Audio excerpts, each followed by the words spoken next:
마라나타.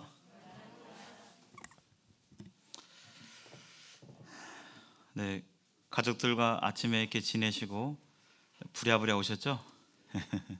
네, 가족들과 함께하는 시간들은 때때로 많은 기대와 또 이렇게 풍성한 마음을 주기도 합니다. 반면에 또한 이 명절에 가족들과 함께 지내면서 때때로 갈등이 있을 수도 있고 오히려 더 힘들거나 그런 원망이나 시비가 있을 수 있는 것이 사실입니다. 그래서 각별히 이 명절 때 하나님께 기도하시고 제 마음을 지키고 또 그리스도의 간증을 잘 나타낼 수 있도록 각별하게 이렇게 주님께 의지하는 마음이 중요함을 저 스스로 이렇게 많이 느끼게 됩니다.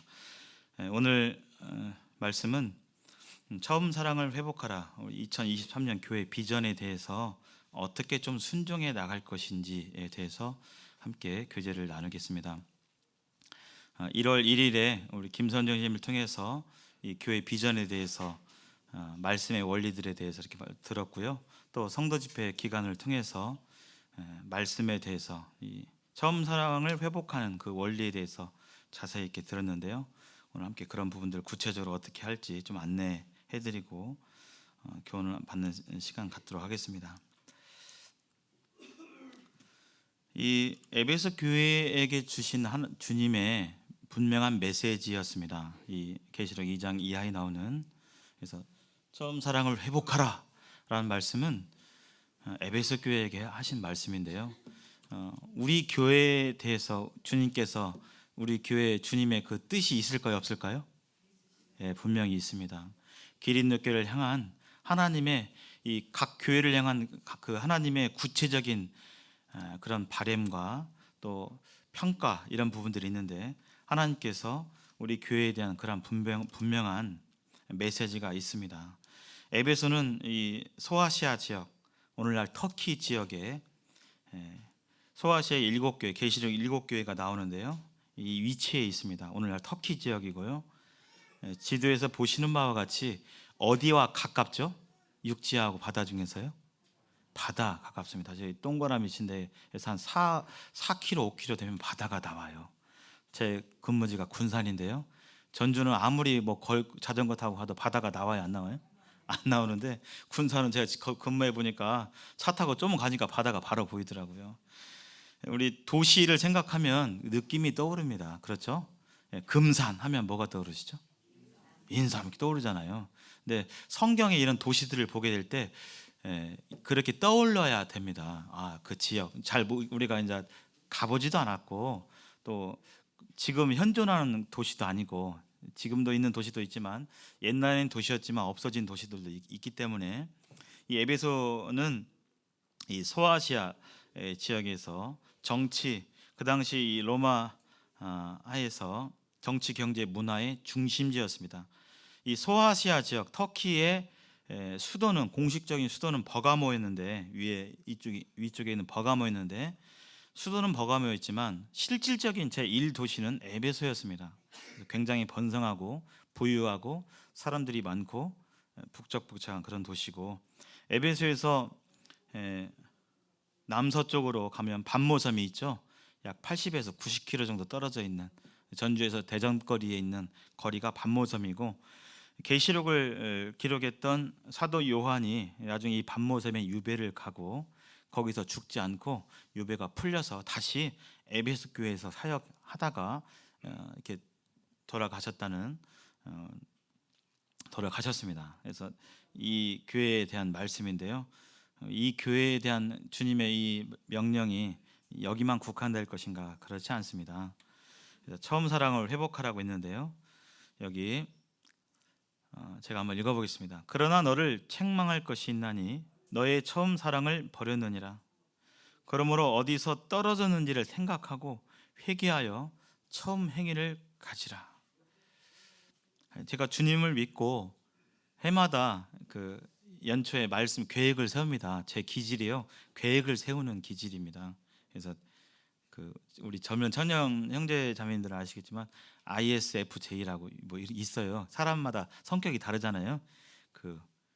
외향적이네 내향적이네 그걸 좀 더 자세히 나누면 저는 좀 계획형이어서 계획했다고 뭐 다 실행하는 것은 아닙니다만은 계획을 해야 마음이 편합니다. 그래서 주님께서 이 말씀을 지금까지 신앙생활을 하면서 한 세네 번 정도 그 해의 말씀으로 받았습니다. 계속해서 저에게 주신 말씀이기도 해요. 에베소 교회는 2장 초반절에 이렇게 보시면 이 말씀 전에 구절들을 보시면 이 교회가 많은 수고를 했다. 아무것도 안 하고 잠자고 있고 활동 안 하고 이런 교회가 아니라 에베소 교회가 많은 수고를 했다라고 주님께서 평가하고 계십니다. 그리고 인내했다. 그 당시에는 핍박이 있었던 그런 상황이기 때문에 인내했고 또 거짓 교사들이 교회 안에 들어오라고 했을 때 분별력을 가지고 거기에 대해서 이건 아니지 않느냐라고 하면서 거짓 진리에 대해서 분별하고 있는 그런 열심히 있는 교회였습니다. 근데 주님께서 이런 교회에 대해서 평가를 하시죠. 아시다시피 에베소 교회는 바울이 전도 여행 때 약 50년대 지금 2023년이니까요. 한 거의 1900년 거슬러 올라가서 52년에서 53년, 4년, 5년 이즈음해서 3년간 바울이 복음을 전하고 또 가르치고 이렇게 하면서 교회가 세워졌던 곳이죠. 주님이 이 말씀을 하실 때는 교회가 세워진 뒤로부터 약 40여 년이 흐른 뒤였습니다. 40여 년 시간이 길면 길고 짧으면 짧은 시기인데 결코 짧은 시간은 아니죠. 기린노 교회가 40년 전, 40년 전에도 여기 계셨던 분 계셔요? 혹시? 40년 전에도 여기 계신 분 아마 40년 전에 기린노 교회의 모습, 그때는 뭐 동전주 교회도 이렇게 명칭은 달랐지만 40년 전하고 지금하고 똑같습니까? 많이 달라졌습니까?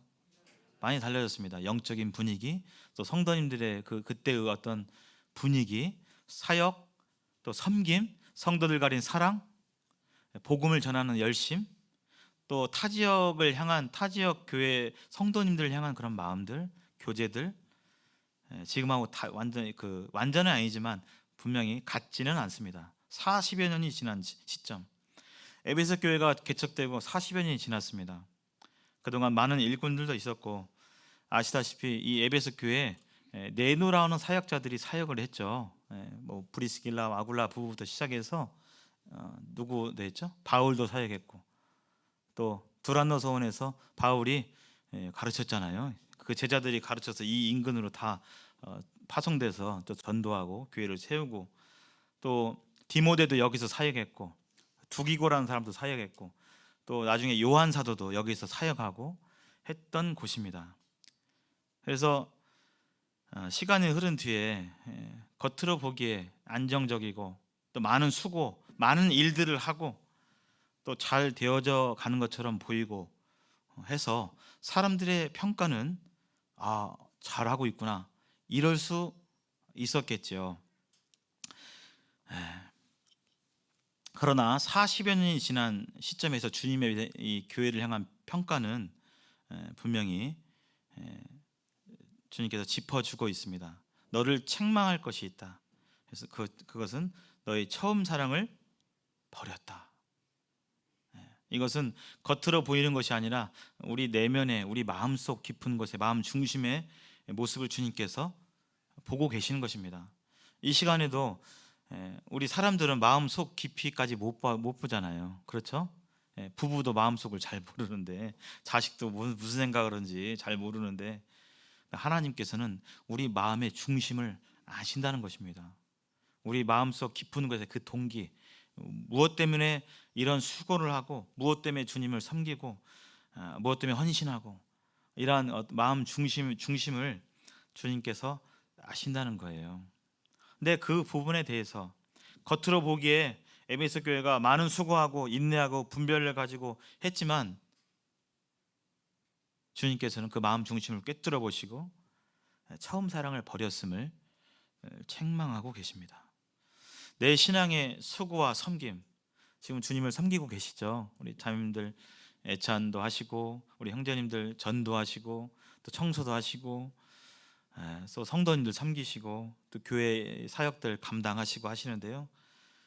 그 사역들도 중요합니다만은 그 사역과 섬김을 어떤 마음 중심으로 하느냐, 주님은 그것을 보고 계신다는 것입니다. 내 신앙의 수고와 섬김, 또 헌신의 마음의 순수한 동기는 무엇인가? 우리는 2023년 내 신앙에 대해서 분명히 주님께서 돌아볼 것을 강하게 촉구하고 계십니다. 그래서 중심을 보시는 주님의 시각은 사람들의 성공, 인정의 기준과 분명히 다른 것을 볼 수 있습니다. 한국 교회 뭐 몇만 모이는 교회, 몇십만 모이는 교회도 있죠. 사람들이 보기에 큰 교회, 뭐 많은 사람들이 모이니까 건물은 얼마나 좋겠습니까? 대리석 바닥에 휘황찬란한 조명에 툭 터진 예배당 홀에 많은 사람들, 또 실력 있는 성가대와 그런 사람들이 웅장하게 이렇게 하는 그런 모습 속에서, 그런 겉모습 속에서 그런 교회를 일률적으로 판단하는 것은 아닌다마는 그런 모습이 있다 할지라도 그 마음의 중심에 하나님을 향한 사랑과 진리가 빠져 있다면 그것은 분명히 그 평가와 시각은 달라질 것입니다. 우리 교회에도 마찬가지죠. 그래서 교회를 보는 시각, 이 교회는 잘하고 있어, 못하고 있어, 우리는 나름대로 생각하고 판단하지만 주님께서 우리를 어떻게 보고 계시냐, 그것이 첫 번째 중요한 부분인 것을 볼 수 있습니다. 그래서 주님은 책망하시죠. 잘 안 되고 있는 부분에 대해서. 이 시간 내 신앙에 대해서 주님께서 나에게 뭐라고 말씀해 주실지 한번 주님을 생각하시면서 잘했다 충성된 종아 이렇게 얘기하실지, 이건 잘하고 있는데 이건 좀 고쳤으면 좋겠어, 너 이런 마음은 빠져 있잖아, 그런 주님의 음성을 이렇게 듣게 되시기를 바라겠습니다. 처음 사랑을 버렸는데요. 앞에서 뭐 1월 달에 많은 형제님들께서 말씀해 주셨지만 이 처음 사랑은 분명하게 구원받은 후 주님을 향한 순수한 사랑, 나 같은 죄인을 위해서 십자가에 달리셨다고, 나 같은 사람을 위해서 주님께서 그 목숨을 버리셨다고, 그 단순한 사실, 복잡한 사실과 원리가 아니잖아요. 그 사랑에 감격해서 뭐 더 깊은 사랑, 더 심오하게 깨달을 사랑이 아니라 십자가에서 나 같은 사람을 위해 죽으시고 나 같은 사람을 위해서 의롭다 하시기 위해 부활하신 그 주님의 사랑이 너무나 고맙고 감사해서 어쩔 줄 모르는 그런 순수한 그 사랑, 이것을 잃어버렸다는 것입니다. 버렸다는 것이죠. 잃어버린 것이 아니라. 그래서 그 사랑 안에서 주님의 사랑이 너무 귀하고 동일한 사랑을 받은 그 사랑을 경험한 성도님들이 너무나 귀하고 만나길 바라고, 처음 보지만 뭐 다른 지역교회에서 캠프 가서 처음 만나지만 이분 안에 예수 그리스도의 사랑, 그 은혜와 구원함이 있는 것을 생각할 때 마음에 있는 모든 벽들이 허물어지고 교제하고 내 마음을 나눌 수 있는 그런 순수한 그런 마음 중심. 또 내가 구원받고 보니까 아이고 큰일 났네, 이거 가족들이 먼저 생각나죠.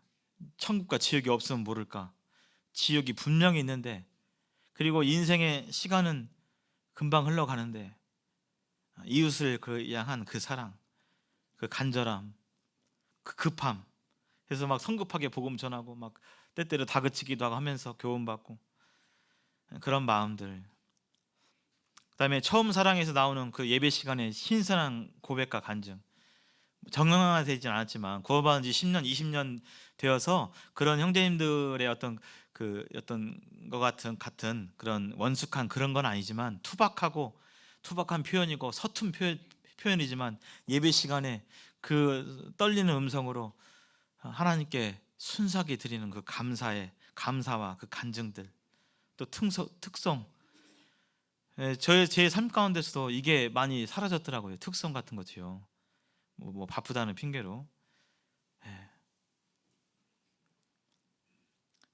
차례를 따라 드리는 그런 특성, 그 나쁜 건 아닙니다만은 차례가 아니더라도, 내 차례가 아니더라도 주님께 드리고 싶어서 나와서 하는 그러한 특성, 섬김들, 이런 것들을 이런 것들일 수 있겠습니다. 에베소 교회가 하여튼 이런 모습들은 각각 우리 성도님들과 다 다르겠지만 이런 것들을 잃어버렸다는 것입니다. 마치 여기에 대해서 주님은 이것을 출애굽 직후에 이스라엘 백성들의 마음이라고도 표현하고 있어요. 우리가 구원받는다는 것은 뭐죠? 단순하게 지옥을 면하고 천국 간다 이 차원이 아니라 너무나 좋으신 분을 만나는 거잖아요. 또 그분을 어떻게 해요? 나의 구주로, 신랑으로 모시는 겁니다.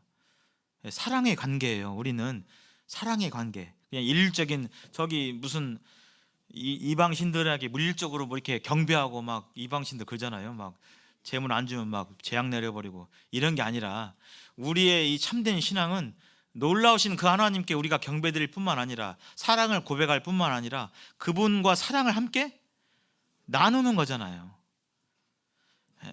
주님은 이렇게 표현하셨어요. 예레미야 2장 2절에 그 애굽에서 나온 그 이스라엘 백성들이 그때 깊은 환희와 놀라운 감사와 찬양 가운데 막 찬양하면서 거기 나오잖아요. 애굽을 이렇게 표현하고 있습니다. 내 신혼 때의 사랑, 곧 광야에서 어떻게 나를 쫓았음을 내가 기억한다. 내가 너를 구원했을 때 그것을 주님께서, 하나님께서요 뭐라고 표현하셨냐면 신혼 때의 사랑이라고 표현하셨습니다. 신혼 때의 사랑. 우리 여기 4층에 계신 분들은 결혼하신 지 다 저보다 거의 대부분 선배님이신데요. 20년, 30년, 40년, 50년. 지금도 어떻게 신혼 때와 같으십니까? 예, 갖기가 쉽진 않죠. 근데 신혼 때 기억하세요? 신혼 때. 다 간직하고 계시죠? 다. 지금 신혼 때 그 사랑 계속 기억하시죠? 그때 그 사랑 어떠셨습니까? 많은 물질이 없어도 좋은 데 안 살고 좋은 음식 안 먹고 해도 뭐 때문에 좋았어요? 그냥 같이 있는 것 자체로 그게 제일 소중했잖아요. 그렇죠? 아파트가 안정적이고 뭐가 이렇게 안정적이고 되어서 이제 좋다가 아니라 어디든, 그곳이 어디든 같이 있음, 그 내가 사랑하는 대상과 같이 있는 것 자체, 거기서 그걸로 다 충족이 됐잖아요. 이스라엘 백성들 하나님을 향한 그 사랑, 신혼 때의 사랑이라고 표현하고 있습니다. 근데 이것을 버렸어요. 부부 관계에서 우리와 주님의 관계가 부부의 관계잖아요. 교회와 예수님의 관계도 부부 관계고, 부부 관계에서 가장 중요한 게 뭐죠?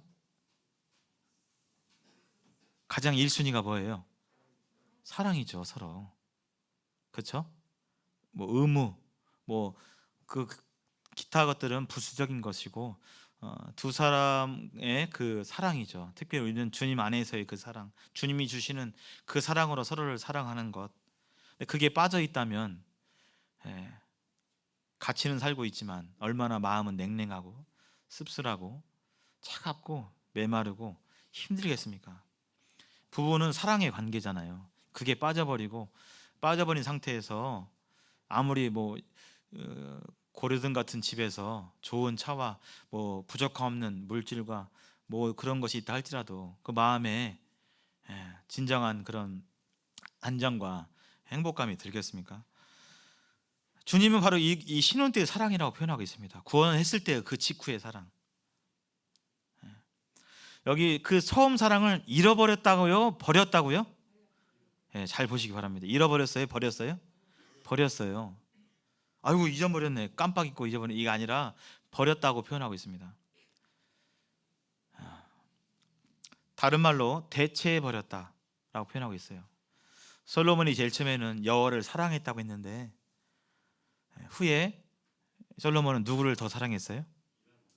많은 여인들을 사랑했습니다. 여호와를 사랑했다가 그 사랑이 많은 여인들로 대체돼 버렸어요. 내 마음 중심에 정말 사랑하는 게 무엇인가?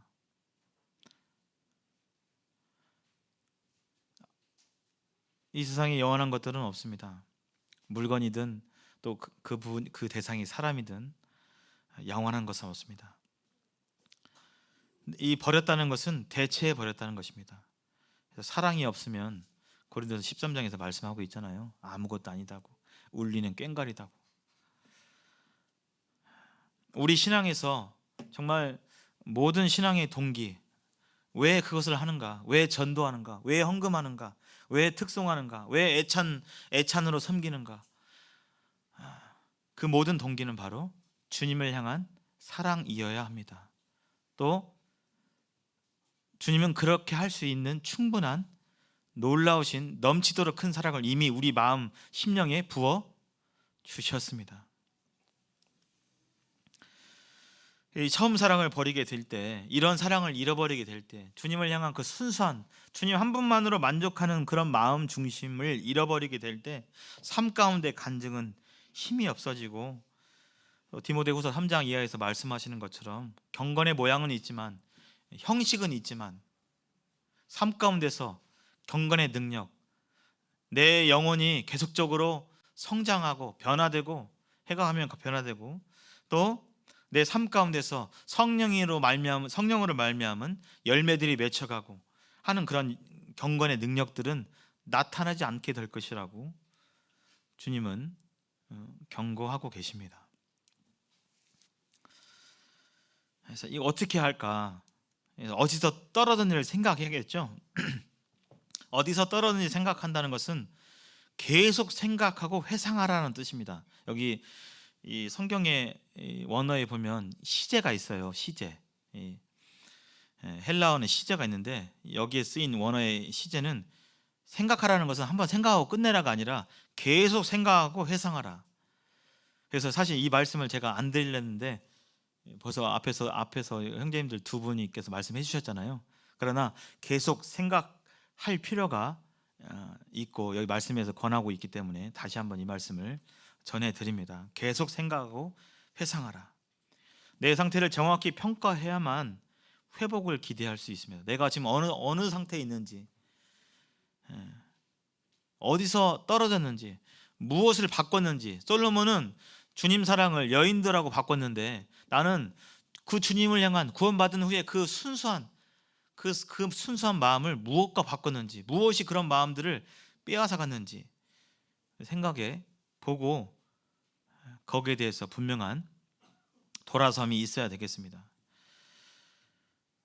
어디에서 무엇으로 인해서 처음 사랑을 버렸는가? 돈, 명예, 권력, 자기만족, 또 나태함. 주님은 자기 부인 계속 하라고 했는데 신앙생활은 그렇잖아요. 자기 부인의 삶이잖아요.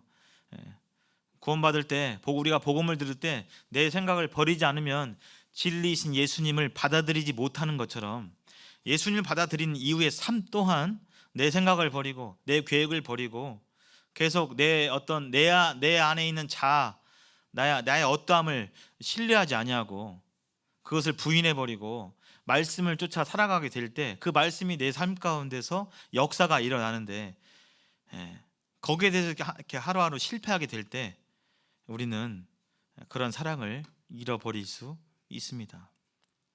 여기에 대해서 주님께서 회개하라고 말씀해 주셨습니다. 이 회개하라는 단번에 결정적으로 돌아가라. 서서히 하십시오. 서서히가 아니라 우리가 이런 말씀을 지금 들었다면 그 마음에 결정적으로 단번에 돌이켜야 되겠습니다. 그렇게 돌이키게 될 때 그런 회개에 합당한 열매를 맺어가는 것이죠. 그리고 처음 행위를 가지라라고 말씀하고 있습니다. 조금 이렇게 마음이 추스려지고 회복되면 뭐 차차 갔지가 아니라, 내 마음까지 성령께서 어떤 것들을 떠올리게 하시고 생각나게 하신다면 그것을 잊기 전에 적어 놓으시고, 처음 주님을 섬겼을 때 그런 마음들, 성도들을 향한 마음, 주님을 향한 마음들, 교회 집회에 나왔던 그런 마음들, 주님을 향한 그런 열정의 회복을 지금 즉시 가질 것을 말씀하고 있습니다. 내가 회복해야 할 신앙의 모습은 무엇인가? 이 시간 말씀에 대해서 그냥 그렇구나 하고 가면 유익이 없을 겁니다. 그러나 한번 적어 보십시오. 내가 회복해야 할 신앙의 모습이 뭔지. 예배 때 나의 모습이라든지, 또 성도님들을 대하는 내 마음 중심이라든지, 이웃을 향한 마음이라든지, 그런 부분들 한번 생각하시고 기록하시고 1년 동안 그것을 순종하기 위해 노력하시면 좋겠습니다. 그래서 처음 사랑을 회복할 것에 대해서 교회는 세 가지 이렇게 말씀하고 있죠. 첫 번째, 주님 사랑의 회복이죠.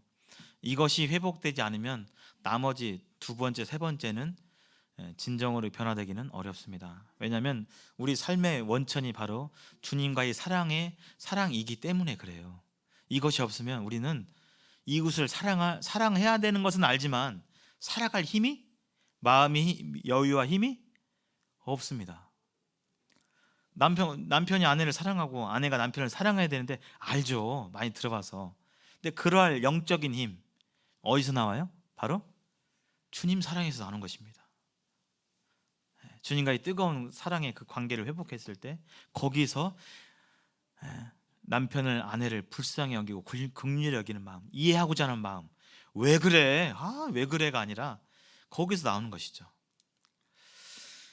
마태복음 22장 30절 이하에 내 마음을 다하고 목숨을 다하고 뜻을 다하여 주 너의 하나님을 사랑하라 하셨으니 이것이 크고 첫째 되는 계명이다.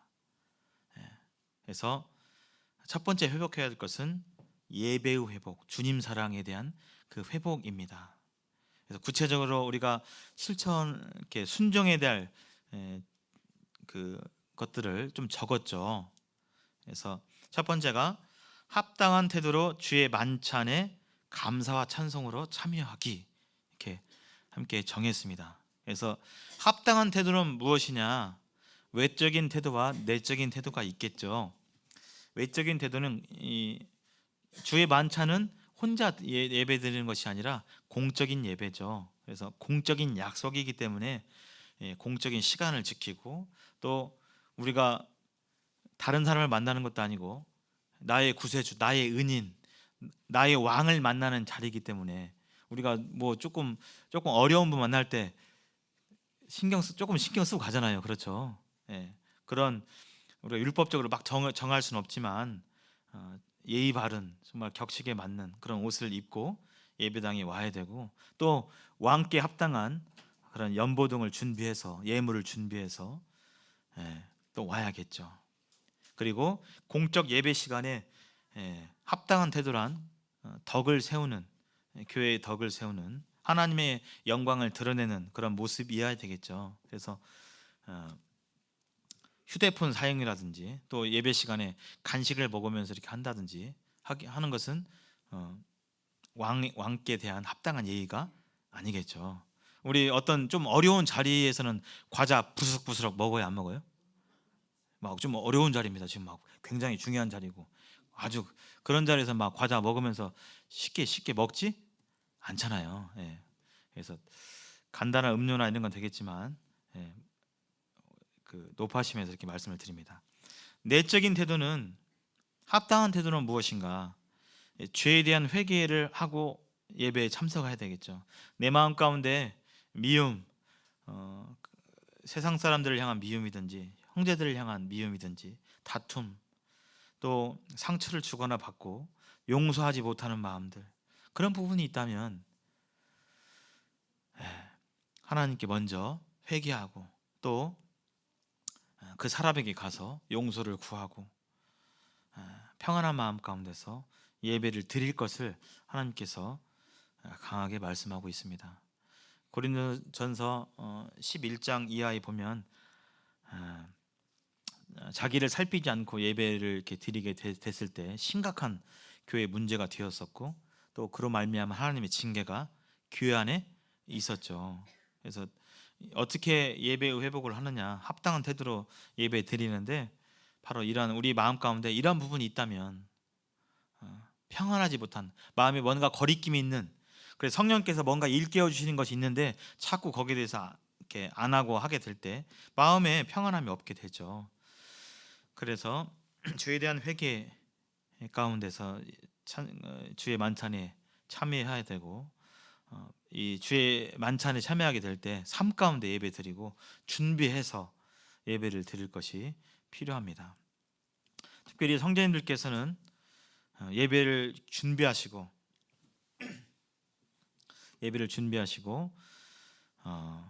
그 준비한 가운데서 감사 기도를 이렇게 하시는, 시간이 상당히 제한되어 있잖아요. 한 40분 정도. 일단 꼭 그런 건 아니지만 떡과 잔을 떼게 되면 그 이후에 추가적으로 감사와 찬양을 드리기가 어렵죠, 분위기상. 그래서 짧게 많은 분들이 이 감사의 예물을 가져와서 감사 있게 드리게 되고 하는 것들을 혹시 안 하시고 계시다면 주님께 이런 부분들을 기도하시면서 이렇게 올해 한 해 참여하시기를 바라겠습니다. 두 번째가 1년에 한 번 이상은 특송하기죠. 특송하기. 어떻게 이것은 좀 잘 지키실 수 있으시겠어요? 없으시겠어요? 어떠세요? 이건 하죠. 1년에 한 번은 하시잖아요. 소그룹별로, 가족별로, 소그룹별로, 또 할 수 있다면 또 홀로, 찬송 잘 못 부르고 한다 할지라도 그런 찬송이 더 이렇게 은혜가 되고 감사가 되잖아요. 또 여러 사람들과 연합해서 함께 하나님께 찬미 드리는 시간, 올 한 해 꼭 가져 보시길 바라겠습니다. 어떤 내 차례가 되어서 이번에 우리 소그룹 차례니까 나기보다는 뭐 이렇게 찬양은 젊은 형제들이, 젊은 우리 지체들이 좀 하고가 아니라 하나님 영광 돌리고 찬미하는데 나이가 무슨 필요가 있습니까? 직분이 거기에는 상관이 없잖아요. 직분, 나이 뭐 상관없잖아요. 그래서 한 번 이상은 1년에 한 번이니까 하실 수 있으리라 생각이 듭니다. 또 주님 사랑을 회복하는 데 있어서 1년에 1독 이상, 또 하루 10분 이상 기도하기로 했죠. 그래서 지금 성경 통독 하고 있는데, 성경 통독 하게 되면 1년에 2번 정도 이렇게 말씀을 읽으시는데요. 우리 사람마다 성향이 다르기 때문에 성경 통독의 방법들이 좀 나에게 안 맞는 분들도 계실 수 있어요. 그러면 나름대로 성경을 읽어 가시면서 1년에 한 1독 정도는 이렇게 하시면서 주님의 그 사랑을 알아가기 바랍니다. 주님 사랑의 회복은 제가 이제 이 1, 2, 3번 중에서 3번을 분홍색으로 표시했는데, 이 3번이 가장 중요한 부분입니다. 말씀 없이, 기도 없이 결코 주님과의 관계가 좋다라고 말할 수 없습니다. 왜냐하면 말씀을 통해서 주님의 그 은혜가 깨달아지고, 말씀을 통해서 주님의 은혜가 깨달아진 것들이 내 마음을 주장하고 하면서 이렇게 되는 거죠. 회복이 되는 거잖아요. 내가 스스로 생각하고 뭐 이렇게 해서 되는 것이 아니라. 그래서 말씀을 읽는 거, 지난 수요 집회인가요? 우리 추현 선생님께서 말씀해 주셨죠. 마귀가 이것을 정말 방해해요. 말씀 못 읽게. 말씀을 많이 읽고 싶은데 실제로 내 삶 가운데서 말씀을 잘 못 읽게 되는 경우가 많이 있습니다. 그래서 말씀을 읽고 10분 이상 작년에 하셨던 것처럼 기도 일보라든지 가정 집회 기도회를 통해서 기도하는 그런 시간들을 통해서 주님과의 관계를 회복해 가는 그런 시간을 가지시길 빌겠습니다. 이를 위해서 교회는 하나님께 찬양 드리는 4월과 10월에 찬양 집회를 갖습니다. 시간은 수요일 집회 때, 4월 중에 수요일 집회, 10월 중 수요일에 집회 때 찬양 집회로 이렇게 계획하고 있고요. 연륜 성도 이렇게 계속 참여하시길 바라겠습니다. 두 번째가 교제 후 회복입니다. 성도 사랑의 회복인데요. 여기 한번 읽어보실까요? 시작. 서로 돌아보아 사랑과 선행을 격려하며 모이기를 패하는 어떤 사람들의 습관과 같이 하지 말고 오직 권하여 그날이 가까움을 볼수록 더욱 그리하자. 그래서 성도 사랑, 성도들을 대할 때 정말 나의 마음 가운데 그런 사랑이 있는가, 성도 사랑의 가장 중요한 그 외적인 행동이 바로 모이기를 힘쓰는 것이죠. 첫 번째는 주일이요, 그다음에 수요일, 금요일, 소그룹, 그다음에 특별 집회, 성도 집회나 복음 집회, 수양회 등 이런 각종 주님의 이름으로 모이는 그 모임에 힘쓰는 것입니다. 이 힘쓰기죠. 저절로 되지 않습니다. 예, 우리 쉽지 않죠. 직장에서 일하고 수요일 날 오시기 어떻습니까? 식사 허겁지겁 드시고 오시잖아요. 때때는 못 드시고 오시고 쉽지 않은 것입니다. 또 평일날 얼마나 뭐 회식이라든지 그런 게 많습니까? 내가 우선순위를 정하고 내 마음 가운데 이 중심을 두지 않으면 모이기가 쉽지 않습니다. 체력적으로도 마찬가지고요. 우리 코로나를 통해서 대면과 비대면의 차이를 우리가 몸소 느꼈어요. 모이지 않으면 어떻게 서로 돌아볼 수가 있습니까? 그렇죠? 화면에서는 말씀만 나오잖아요. 이렇게 나와서 지금 저도 보고 있잖아요. 성도님들 표정을 살피고 좀 왜 이렇게 좀 힘이 없으시지? 좀 예를 들어서 좀 어깨가 처져 계시네. 이게 보시잖아요. 이게 서로 돌아보는 것은 어떻게 할 수 있어요? 비대면으로 할 수 있어요, 없어요? 없어요. 오셔야 표정도 보고 손도 맞잡고. 손도 맞잡을 수 없잖아요. 비대면으로 하면 어깨도 두드릴 수도 없고, 그렇죠? 온기를 나눌 수가 없습니다. 대화도 나눌 수가 없고, 교제할 수도 없고, 격려할 수도 없고. 그래서 피치 못할 사정이 아니라면 우리는 최대한 모이기를 힘써야 되겠습니다. 주중집회에 잘 모이게 될 때 분명하게 주님께서 그 성도님들의 마음을 주장하시고 그때 말씀하시고, 수요 집회를 통해서 성령께서 말씀하시고 그런 것들이 있게 되죠. 성도 사랑을 가장 분명하게 그리고 빈번히 할 수 있는 방법, 이것이 바로 집회 참석입니다. 누군가 성도를 사랑한다 하는데 집회를 나오지 않는다면 그것은 뭔가 말이 앞뒤가 맞지 않은 것입니다. 그래서 함께 모여서 우리가 경배하고 섬기게 될 때 우리는 함께, 얼마나 세상 속에 나가면 그래요. 우리의 신앙을 세상 사람들이 이해해요? 저런 마음 가운데 섬기는군요. 이해해 줍니까? 우리의 고뇌를 아십니까? 모르잖아요. 세상 믿지 않은 분들은 모릅니다. 우리 믿는 분들끼리 서로 격려하고 세상에서 때때로 핍박받고, 우리 학생들 때때로 이렇게 약간 뭐 따돌림 비슷한 것도 받고 하게 될 때 함께 위로해주고 기도해주고 이렇게 모일 때 그러한 부분들이 성장과 또 위로, 기쁨을 얻게 되죠. 그래서 모이지 않는 것 또한 습관이 되기 쉽기 때문에 주님의 이 다시 오심이 가까움을 볼수록 더욱 그렇게 하자고 했잖아요. 더욱 그렇게 하자. 그래서 지금 이 시대는 우리가 더욱 모이기에 뭐 해야 할 때예요? 힘써야 할 때입니다. 더욱. 여기 말씀에 가까움을 볼수록 더욱 그렇게 하자 그랬잖아요. 이게 아니라 더욱 힘써야 할 것입니다. 두 번째, 한 달에 한 번 이상 무난하게 성도님들 만나고 전화하고 편지한다는 것이죠. 그래서 예배당 안에서는 이렇게 스치듯 만나잖아요. 물론 그 자체도 의미가 있지만 악수하고 몇 마디 이렇게 많이 못 나누잖아요. 깊은 대화. 몇몇 분들하고도 얘기하고 모든 분들과 이렇게 마주치면서 교제하지는 않으니까요.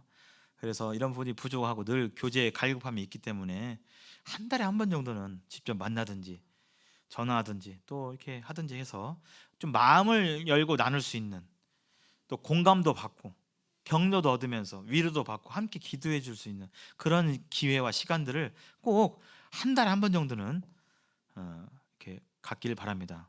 제가 이것을 표로 만들어서 냉장고에 붙여서 한 달에 한 번 12달 1회부터 해가지고 동그라미 쉬면서 할 수 있도록 제가 드릴 테니까요. 한번 그렇게 해보시길 바라겠습니다. 그리고 1년에 1회 이상 인근 지역교회 특별집회 참석하기 이렇게 돼 있죠. 인근 지역교회의 교제와 협력, 우리의 친척들이 우리 기름교회에만 국한된 게 아니잖아요. 그렇죠? 우리의 친척들 어떤 교회 어떤 지역에 있기 때문에 지역 교회와 서로 교제가 이루어지게 될 때 그런 부분들이 있어서 복음만 해서 협력할 수가 있잖아요. 서로 모르는데 어떻게 기도 부탁을 드릴 수 있고 이렇게 할 수 있겠습니까? 그래서 다는 아니겠지만 인근의 지역 예전에 많이 그러셨다고 하더라고요. 뭐 1시간 2시간 되어도 차 타고 가서 집회 있으면 함께 만나고 교제하고, 또 우리는 이렇게 식구들이 많지만 성도님들이 많지만 타 지역 성도님들이 별로 없는 그런 숫자가 적은 그런 교회에서는 어떠세요? 외부에서 누군가 오시면 힘이 나고 그 자체가 격려가 되는 것입니다. 그래서 우리가 국내 선교, 우리 지역교회, 국내 지역교회 이 동역을 위해서도 1년에 한 번 이상, 이것도 1년에 한 번 이상입니다. 그래서 우리 교회 집회랑 겹치기 때문에 근본적으로 갈 수 없는 때도 있어요. 그러나 토요일 같은 때, 복음 집회를 주로 토요일 때는 하거든요. 금, 토, 일 하면 토요일 저녁 때 같은 경우는 참여할 수 있습니다. 그래서 시간이 가능하신 분들 이렇게 해서 참여하시면 좋겠습니다. 또 성도를 섬기게 될 때 말로만 교제하는 것이 아니라 물질, 봉사, 서로 봉사해주고 격려하고 위로하고 병문안 해주는 그러한 섬기기를 이렇게 실천해 주시면 감사하겠습니다.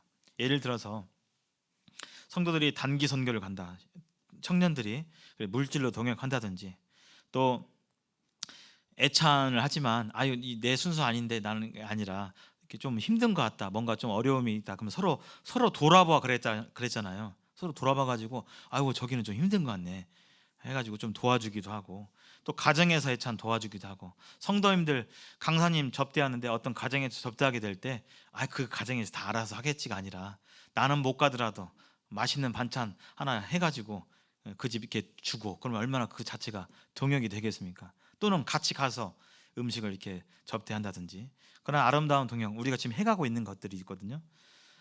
그렇게 해 가시고, 병문안, 집수리, 서로 이렇게 돌아보라고 했잖아요. 제가 이번 주에 어떤 그 구두자 분 댁을 방문했는데, 들어가 봤는데 들어가서 이렇게 갔는데 식탁에 딱 앉았는데 식탁이, 제가 손을 딱 얹으니까 식탁이 흔들흔들 하더라고요. 해가지고 바로 밑을 봤더니 나사가 다 풀러져 있어요. 그래서 제가 이렇게 드라이버로 이렇게 돌리려고 했더니 그 가구가 십자드랍이 아니라 육각 렌치로 돌리는 거더라고요. 렌치가 없어갖고 못 돌려드렸는데 보면서 다 이런 부분에 도움이 필요한 분도 계시구나. 서로 더 돌아봐야겠구나. 등 가는 것들 많이 있습니다. 그래서 등 교체라든지 가구, 또 청소가 잘 안 되고 노년에 계신 분들, 그런 부분들, 또 성도 섬기기, 또 젊은 부부들 자녀를 때때로 돌봐주기라든지, 노 성도님들 손잡아드리기라든지, 학생 청년들 격려하기라든지, 이런 부분들로 성도님들 이렇게 섬겨주시면 감사하겠습니다. 올 한 해 나는 구체적으로 어떻게 성도를 섬길 것인가 한번 떠올려 보시길 바라겠습니다. 이를 위해서 친교회를 행사를 갔는데요. 기혼 형제님들만 또는 기혼 자매님들만, 또 학생 청년들, 뭐 기혼 형제 자매님들 전체 뭐 이걸 다 하는 게 아니라 선택해서 이렇게 한두 번 정도 이렇게 교제하는 그런 시간 계획하고 있습니다. 마지막으로 이웃사랑인데요. 이웃사랑의 회복입니다. 여기 한번 읽어보겠습니다. 시작. 네, 작년에도 이제 이 명령이 있었는데요. 학교 친구, 직장 동료, 이웃들에게 복음 전하기, 식사해주고 또 친교 나누면서 주님의 사랑으로 이웃을 용납하기. 우리 직장에서 일해 보시면 알 거예요. 세상 사람들과 같이 일하게 되면 그 얼마나 무례할 때도 있고, 그렇죠? 직장에서 무례하고 막 공격하고, 그러로 인해서 마음이 상하기도 하고 막 그렇잖아요. 그래서 그런 악을 선으로 갚는 악한 사람들이 꽤 많잖아요. 주님을 모르기 때문에. 그런 사람들에 대해서 선대하고, 또 때때로 나에게 상처를 주는 그런 사람들에 대해서 너는 나에게 상처를 줬어, 다시는 안 볼 거야, 이게 세상의 모습이라면 아까 주님 사랑으로 말미암아 그런 사람들을 용서하고 하는 그런 마음들이 필요합니다. 또 더 나아가서 이웃에게 할 수 있는 최고의 사랑, 전도하는 것이죠. 영원한 천국, 영원한 은혜 되신 예수 그리스도를 전하는 것. 또 더불어서 지역 교회를, 지역 이웃을 돌아보는 것입니다. 불우한 어려운 이웃들, 그래서 뭐 세터민이라든지 주변에 어려운 분들이 계시죠. 그래서 어려운 이웃을 위해서 연보하기, 교회가 일정 기간을 두고, 지금은 아닌데요, 올 하반기에 일정 기간을 두고 이러한 어려운 대상들을 정하고 연보해서 공공단체에 기부하는 그런 시간을 갖고자 합니다. 뭐 그 외에 소년 소녀 가장, 보육원, 독거노인, 세터민, 요양병원, 그래서 식사 대접이라든지 또 후원해 주는 거, 또 각종 자원봉사, 이것을 해 가시면 좋겠습니다. 이미 하시는 분들이 계시더라고요. 후원 제도 중에서 어떤 그 불우한 이웃을 5만 원 이상을 하면 시에서 5만 원을 이렇게 해가지고 그 사람한테 10만 원이 간다고 하는 그런 제도도 있더라고요. 이미 지금 성도님 가운데서 하시는 분도 계십니다. 그래서 이 행사로 사회적 약자들을 위한 섬김과 전도 행사를 이제 연중에 계획해서 가질 예정이고요. 진정한 이웃 사랑의 그 사랑, 복음을 전하는 복음 집회가 11월 달 가을에 있습니다. 지금부터 이렇게 이웃과 관계, 선한 관계 가운데 관계를 잘 맺어 가시면서 주님을 전하시고 또 이웃에게 참된 사랑을 전하는 우리 모두가 되었으면 좋겠습니다. 올 한 해 기름누기의 비전, 이렇게 예배 후 회복, 교제의 회복, 이웃 사랑의 회복, 이렇게 있습니다. 구체적인 실천 사항에 대해서 제가 그 양식을 잘 만들어 가지고 냉장고에 붙여서 할 수 있도록 그렇게 조만간 보내드리도록 하겠습니다. 네, 감사합니다.